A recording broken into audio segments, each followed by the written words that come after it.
Everyone, welcome to our channel অঙ্ক চর্চা। আবারও একটা বিএড থার্ড সেমিস্টার সাজেশন নিয়ে চলে এসেছি।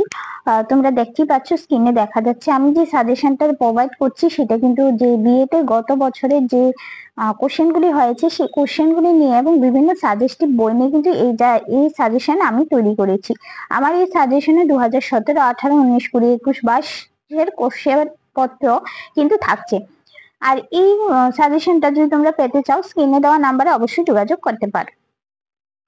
আজকে যে সাজেশনটা নিয়ে আমরা ডিসকাস করব সেটা হলো ফিজিক্যাল সায়েন্সের, অর্থাৎ যারা ভৌত বিজ্ঞান যাদের আছে তাদের কিন্তু। তো চলো আমরা দেখে নিই। আর একমাত্র শুধুমাত্র আমাদের চ্যানেলেই তোমরা কোশ্চেন সহ আনসার কিন্তু পেয়ে যাবে। অন্য কোনো চ্যানেলে কিন্তু তোমাদের আনসার প্রোভাইড করবে না, শুধুমাত্র কোশ্চেন দেওয়া হয়। তুমি যদি আনসারই না পাও তাহলে কোশ্চেন নিয়ে কি করবে? তো যাই হোক, আমরা কিন্তু কোশ্চেন সহ আনসারও দিই। তো চলো আমরা দেখে নিই। ফার্স্ট কোশ্চেন দেখো আমাদের 2 মার্কের 1 নাম্বার, ভৌত বিজ্ঞান পাঠ এককে শিক্ষা বিজ্ঞান সম্মত বিশ্লেষণের যে কোনো দুটি উদ্দেশ্য উল্লেখ করো।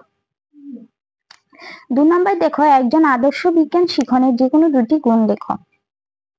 পরবর্তী কোশ্চেন দেখো, ভৌত বিজ্ঞানের বিচারকরণ ও মূল্যায়নের দুটি পার্থক্য লেখো। পরবর্তী প্রশ্ন দেখো, ভৌত বিজ্ঞান শিখনে প্রশ্নকরণের দক্ষতার বিভিন্ন উপাদানগুলি উল্লেখ করো। পরবর্তী কোশ্চেন দেখো, অনুশিক্ষণ বলতে কি বোঝো? পরবর্তী কোশ্চেন দেখো, একটি ভালো শিখন প্রদীপনের যে কোনো দুটি বৈশিষ্ট্য উল্লেখ করো। পরবর্তী কোশ্চেন দেখো, নির্ণায়ক ভিত্তিক পরীক্ষা প্রস্তুতির যে কোনো দুটি উদ্দেশ্য উল্লেখ করো। পরবর্তী কোশ্চেন দেখো, ভৌত বিজ্ঞান শিখনে প্রতিপাদন পদ্ধতি যে কোনো দুটি অসুবিধা উল্লেখ করো। ভৌত বিজ্ঞান শিখনে প্রকল্প পদ্ধতি সংগঠনের দুটি উদ্দেশ্য উল্লেখ করো। পরবর্তী দেখো, ভৌত বিজ্ঞান শিক্ষণে ব্যবহৃত পরীক্ষাগার প্রস্তুতি এবং প্রতিপাদন পদ্ধতির মধ্যে দুটি পার্থক্য লেখো। পরবর্তী প্রশ্ন দেখো, ভৌত বিজ্ঞানে পারদর্শিতার অভিক্ষার সংখ্যা লিখো। পরবর্তী প্রশ্ন দেখো, বিদ্যালয়ে বিজ্ঞান ক্লাবের যে কোনো 4টি কার্যকারিতা উল্লেখ করো। দেন পরবর্তী কোশ্চেন দেখো, ভৌত বিজ্ঞানে পারদর্শিতার অভিক্ষা প্রস্তুতির ক্ষেত্রে খসড়া তৈরির প্রয়োজনীয়তা কি? পরবর্তী কোশ্চেন দেখো, বিদ্যালয়ে সংগঠিত বিজ্ঞান প্রদর্শনের যে কোনো দুইটি উদ্দেশ্য লিখো। পরবর্তী প্রশ্ন দেখো, মাধ্যমিক স্তরে একজন ভৌত বিজ্ঞান শিক্ষকের কি জাতীয় পেশাগত দক্ষতার প্রয়োজন হয়? পরবর্তী প্রশ্ন দেখো, অনুকৃতি পাঠ কি বা ভূমিকায়ন কি বা স্টিমুলেশন টিচিং কি? এই কোশ্চেন কিন্তু ভেরি ইম্পর্টেন্ট কোশ্চেন। এই কোশ্চেন গুলি কিন্তু প্রতিবার পরীক্ষায় রিপিট করা হয়। পরীক্ষাগার ভিত্তিক ব্যবহারিক কাজ প্রতিপাদনের জন্য প্রয়োজন হয় বিজ্ঞান শিক্ষকের এরূপ যে কোনো দুটো দক্ষতা লেখো। ভেরি ইম্পর্টেন্ট এই কোশ্চেন গুলি। 18 নম্বর কোশ্চেন দেখো, পারদর্শিতার অভিক্ষা বলতে কি বোঝো? এবং আজকে লাস্ট কোশ্চেন দেখো, শ্রেণীকক্ষের পরিবেশের ব্যবহৃত ভৌত বিজ্ঞান শিক্ষণের যে কোনো 4টি কৌশল লেখো। অর্থাৎ আমি 2 মার্কে কিন্তু 19টা কোশ্চেন দিয়েছি। এই কোশ্চেন গুলো যদি পড়ে যাও 100% কিন্তু কমন পড়বে। যদি তোমরা মনে করো এখান থেকে বাদ দেবে তাহলে কিন্তু কমন পড়বে না, সবগুলি প্রশ্ন পড়ে যাবে। যেই সাজেশনটা দিচ্ছি সেটা কিন্তু আমি বুঝে শুনি সাজেশনটা দিচ্ছি। একটু বড় হলেও কিন্তু পড়ে নেবে, কারণ আজকে থেকে তোমাদের কিন্তু আরো 12 দিন টাইম আছে। এখন চলো আমরা চলে এসেছি 5 মার্কের কোশ্চেন, যেখানে দেখো, বিদ্যালয়ে বিজ্ঞান মেলা সংগঠন ও পরিচালনার বিভিন্ন ধাপ বিবৃতি করো। বিজ্ঞান মেলার শিক্ষাগত মূলগুলি উল্লেখ করো।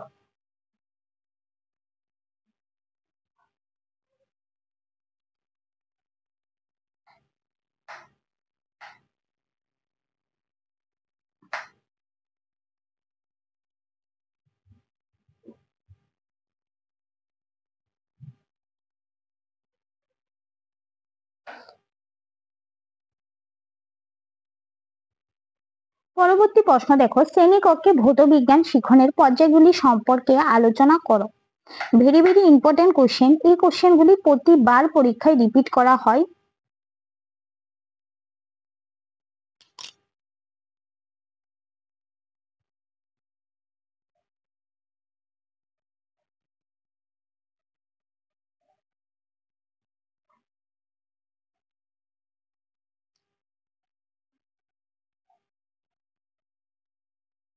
পরবর্তী প্রশ্ন দেখো, ভৌত বিজ্ঞানে যে কোনো একটি এককের ষষ্ঠ থেকে দ্বাদশ নিম্নলিখিত বিষয়গুলির সাপেক্ষে শিক্ষা বিজ্ঞান সম্মত বিশ্লেষণ করে। এর মধ্যে এ বি সি ডি চারটা কোশ্চেন দেওয়া হয়েছে। এই কোশ্চেন গুলি কিন্তু ভেরি ভেরি ইম্পর্টেন্ট, কারণ এই কোশ্চেন গুলি পরীক্ষায় বেশি আসে, হয় 5 মার্কের না হয় 10 মার্কের। বেশিরভাগ কিন্তু 5 মার্ক আর 10 মার্কের মধ্যে আসে। এমন নয় যে এটা আমি 5 মার্কে দিয়েছি মানে 5 মার্কে আসবে, এটা কিন্তু 10 মার্কেও আসতে পারে। এবং এই কোশ্চেন গুলি ভেরি ভেরি ইম্পর্টেন্ট কোশ্চেন, এই কোশ্চেন গুলি পরীক্ষায় বেশি দেওয়া হয়।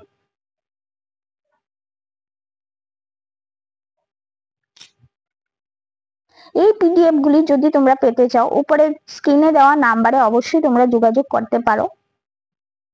পরবর্তী দেখো, ভৌত বিজ্ঞানে পারদর্শিতার অভিজ্ঞতা গঠনের বিভিন্ন ধাপ সংক্ষেপে বিবৃতি করো।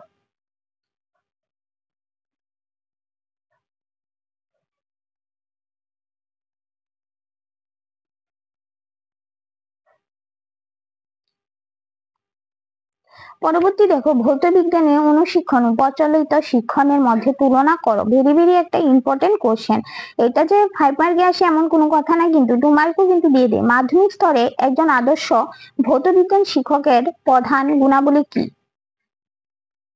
এই কোশ্চেনটা কিন্তু অনেকটা ইম্পর্টেন্ট কোশ্চেন। পরবর্তী কোশ্চেন দেখো, বিদ্যালয়ের বিভিন্ন বিজ্ঞান কার্যাবলীর গুরুত্ব সমূহ উল্লেখ করো। দেন আমরা চলে যাচ্ছি আমাদের পরবর্তী প্রশ্নে, যেখানে দেখা আছে বিদ্যালয়ে একটি বিজ্ঞান সমিতি গঠনের প্রয়োজনীয়তা কি? মানে বিদ্যালয়ে কেন বিজ্ঞান সমিতি গঠন করা হয়? পরবর্তী প্রশ্ন দেখো, মাধ্যমিক স্তরে ভৌত বিজ্ঞান পাঠদানকালে ব্যাখ্যাকরণের পটুক্ততা এবং উপাদানগুলি উপযুক্ত উদাহরণ সহযোগে উল্লেখ করো। দেখো খুবই সুন্দর করে একটা চার্ট বানিয়ে আমি দিয়ে দিয়েছি, আশা করি তোমাদের পড়তে খুবই সুবিধা হবে। আর আমি এতটুকু তোমাদের গ্যারান্টি দিতে পারি যে আমার এই সাজেশন থেকে তোমাদের 98% কিন্তু কমন পড়ে, বাকি 2% কিন্তু একটু বুঝে শুনে আনসার করতে হবে। কারণ বিএড একটা প্রফেশনাল কোর্স, আর সেই ক্ষেত্রে কিন্তু শুধুমাত্র যে মুখস্থ করে গিয়ে তুমি পরীক্ষায় আনসার করবে সেটা নয়, কিন্তু একটু বুদ্ধি করেও নিতে হবে, কারণ তুমি একজন শিক্ষক হওয়ার পথে চলছো। তা এই জায়গায় এই বিএড ডিগ্রিতে জাজমেন্ট করা হবে যে তুমি একটা শিক্ষকের জন্য উপযুক্ত কিনা। সেই ক্ষেত্রে এমন কিছু প্রশ্ন আসবে যেখানে শুধুমাত্র তোমার ব্রেন ইউজ করে লিখতে হবে। পরবর্তী প্রশ্ন দেখো, ভৌত বিজ্ঞানে বিচারকরণ ও মূল্যায়ন সম্পর্কে আলোচনা করো। দেখো এখানে কিন্তু বিচারকরণ দিয়ে দিয়েছে অনেকটি প্রশ্নে, কিন্তু অনেকটি কোশ্চেনে আবার অ্যাসেসমেন্ট বানান করে দিয়ে দিয়েছে। সেটাই তো চালাকি না? এই ছোট ছোট জিনিসগুলি যদি ধরে নিতে পারো না, তাহলে 100% নাম্বার উঠা কোনো ব্যাপারই না। প্রশ্ন কিন্তু আমাদের আসবে, কমনও আসবে, আনসার কমন পড়বে, কিন্তু প্রশ্নগুলি ঘুরানো থাকবে, যার জন্য কিন্তু ঘাবড়ে যাবে তোমরা। তো ফার্স্ট অফ অল প্রশ্নগুলি দেখবে, দেন প্রশ্নগুলি আগে বোঝার চেষ্টা করবে, দেন কিন্তু আনসার করবে। পরবর্তী দেখো, আমরা চলে এসেছি আমাদের 10 মার্ক কোশ্চেনে, যেখানে দেখো ভৌত বিজ্ঞানে অনুশিক্ষণের বিভিন্ন ধাপগুলি আলোচনা করো। দেখো এই পেজটা একটু বেশি অ্যাড হয়ে গেছে, এই পেজটা তোমরা বাদ করে দিও। এখান থেকে দেখো এই যে 10 মার্কের কোশ্চেনে 1 নাম্বার, ভৌত বিজ্ঞানে অনুশিক্ষণের বিভিন্ন ধাপগুলি আলোচনা করো।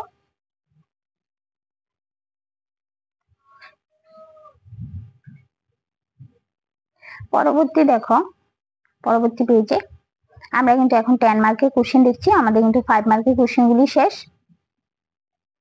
এই সাজেশনটা যদি তোমরা ফলো করো, আমি তোমাদের বলতে পারি যে তোমাদের এক্সাম খুবই ভালো হবে। প্রতি বছর আমি সাজেশন দিই, এবং তোমরা তোমাদের দাদা দাদি দিদিদের থেকে জেনে নিতে পারো যে আমাদের সাজেশন কতটা ওদের জন্য উপকৃত হয়। দেখো আমরা চলে এসেছি 2 নাম্বার কোশ্চেনে, ভৌত বিজ্ঞানের মাধ্যমিক স্তরে যে কোনো একটি শ্রেণীর উপযোগী একটি নিরবচ্ছিন্ন সার্বিক মূল্যায়ন পরিকল্পনার রূপরেখা প্রস্তুত করো।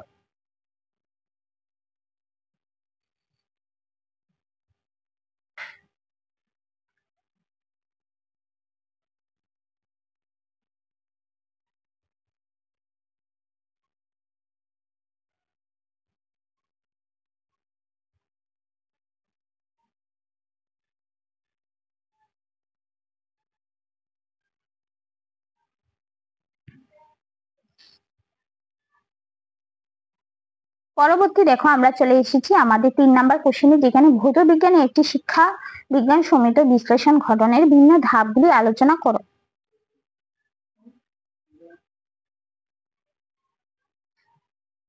দেখো খুবই সুন্দর করে আলোচনা করা হয়েছে এখানে।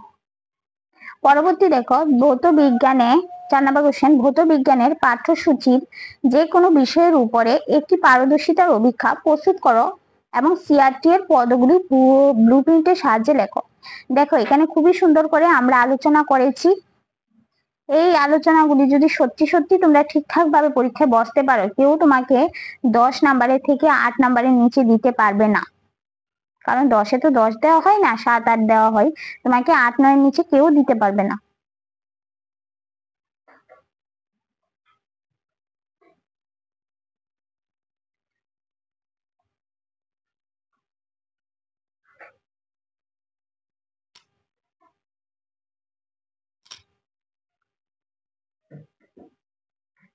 পরবর্তী দেখো, এটাই লাস্ট কোশ্চেন আজকে 10 নাম্বারের। দেখো, ভৌত বিজ্ঞান শিক্ষকের পেশাগত উন্নতি ত্বরান্বিত করার উপায়গুলি কি? অর্থাৎ যারা ভৌত বিজ্ঞান শিক্ষক আছে তাদের কিভাবে যে উন্নতি করা যাবে। দেখো, এই service and pre service training এর মাধ্যমে এই ট্রেনিং পদ্ধতি কিন্তু দেওয়া হয় বিভিন্ন শিক্ষককে, এবং বিজ্ঞান শিক্ষণের ক্ষেত্রে সব থেকে বেশি দেওয়া হয় শিক্ষকদের ক্ষেত্রে। তো আশা করি আজকে যে সাজেশনটা দিয়েছি এটা তোমাদের অবশ্যই কমন পড়বে, 100% কমন পড়ার চান্স আছে। তারপরেও বলছি যে 98% পড়বে, বাকি 2% তোমার একটু বুঝে শুনে লিখতে হবে। চলো আজকের পর্ব এখানেই রাখছি, পরবর্তী পর্যায়ে অন্য সাজেশন নিয়ে আসবে অন্য মেথড সাবজেক্টের। চলো, ধন্যবাদ, শুভরাত্রি।